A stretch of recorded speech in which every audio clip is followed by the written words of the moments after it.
Cobb TV. Watch your life make sense.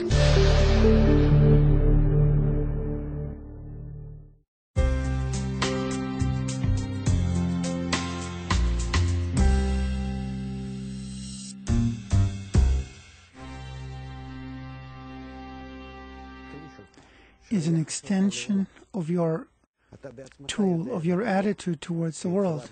You already know as a professional photographer that it's all up to your mood, to how you view things through the camera. You can look at a picture you took 10 years ago, and using the picture, you can know how you were feeling then, what kind of mood, what kind of general situation you were in, what was happening to you, just judging by the picture.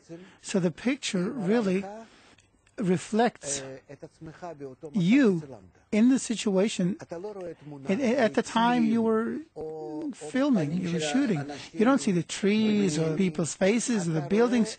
You see your own mood, your own internal state, looking at the picture.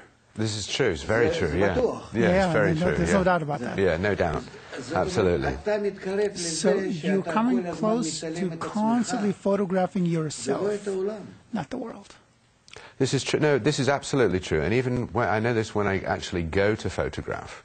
But there is, like, it appears to me that this perception sits on a canvas of something else. It's like a universal symbolic language that seems to speak to the subconscious of people, that renders feelings into their being, into their mind. Can you tell me what this might be, or what this is? Does this make sense?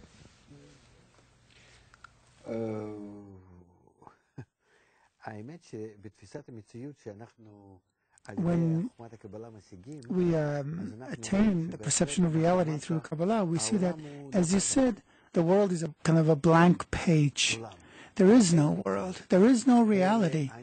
It's just me on that kind of blank background. Say you have a white wall, and on that white wall you project your feelings, your senses, your sensations, your qualities, your desires, thoughts, in all kinds of gradations of degrees. You have many desires, you have more or less, in different levels, different ways, different values, different thoughts with respect to them, the qualities you were born with, that you've acquired because you were given that through education or growing up as a youth.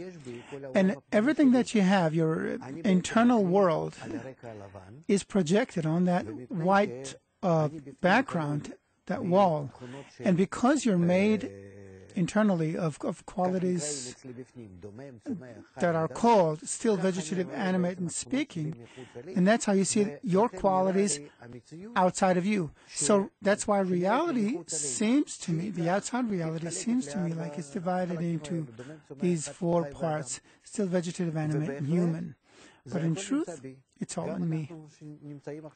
Even now that we're seated here in the studio, being, filmed, and everything we see and feel in the whole world outside the studio, it's all only in me, you and everything else. It's very hard to actually agree with it, but when you begin to discover that perception, you see, that's the only way it exists in each of us. But this brings around a very interesting question for me about what is it then that we share, because when I talk about a universal symbolic language it's like, say there's a lighting condition or a situation where the light falls in a certain way. There's a certain composition of color that renders a feeling. This feeling is when I present this image to somebody, a photograph, which I've taken, which is, I've used an instrument to render something that I'm seeing, and then I take the image that I've rendered to somebody else, or to put on view. Although people see different things in it, there is a base. There is a base of seeing that is like a commonality between people that everybody shares, like a view that everybody shares. So like everybody knows, like comes to a street, a road, and they know to look for a car, because if they just step out on the road, they get hit by a car. It's like our whole essence is a desire, and that desire is divided into stages or levels. When I want, say, food, sex, or family, my body wants it as a physical, animate body, because in my body, really, I'm an animal. And in addition, I have desires that belong to the speaking degree, to the social degree of me and the environment. And me and the human environment are divided into emotions of desires for wealth and respect and power and knowledge. And every person has those, all those desires, the physical ones and the human ones. So all I need basically is to convey to another person the right feeling. I need to see that what's in me in the right kind of grade, kind of level or importance, or so that person will see it that way too. If we calibrate, if we adapt, if we fix our basic perspective on the perspective desires, then both that other person and I will see it basically equally. So, well, I'm sure you do the same too. When you shoot something, you know for whom you're shooting. You try to bring out of the picture all the personal stuff, that the person seeing that picture will not be kind of offended or hurt or distracted. You want to make it as objective, unrelated to any kind of conventions or whatnot. You want a person to look at it through your angle, kind of. So you have to be as remote as possible from any kind of human stigma and bring of the picture something that's accepted by everyone, or to the contrary. You want to touch a certain kind of people. The question is always what you want and to whom you're presenting it. So is the picture, the very fact of a picture existing, how is this relating to the blank canvas that we project all of these desires and feelings into? Well, if we take into account that all of our emotions are egoistic, and I will know the right human nature, the truth about human nature, then I will always know how to create pictures for another person, to convey those pictures, to explain the pictures that are more advanced in perception. And then I will bring that person to such a perception of reality that they will know that they're perceiving themselves really on that white background. Why is it good to use this terminology? Because then a person knows it's all up to his own internal qualities, that the world doesn't exist. It's a projection of me. So if I change, I'll see a different world. It's so much so that the same people that I see now, instead of being sick, I'll see them as healthy.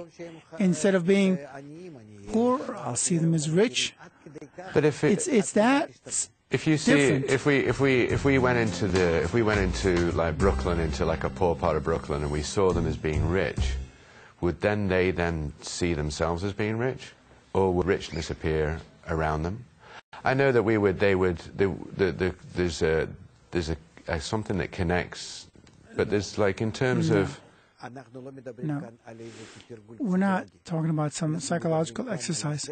We're talking about a person beginning to bring his own qualities to the qualities of the white background, of the light, of the absolute. And then, to that extent, the entire world changes.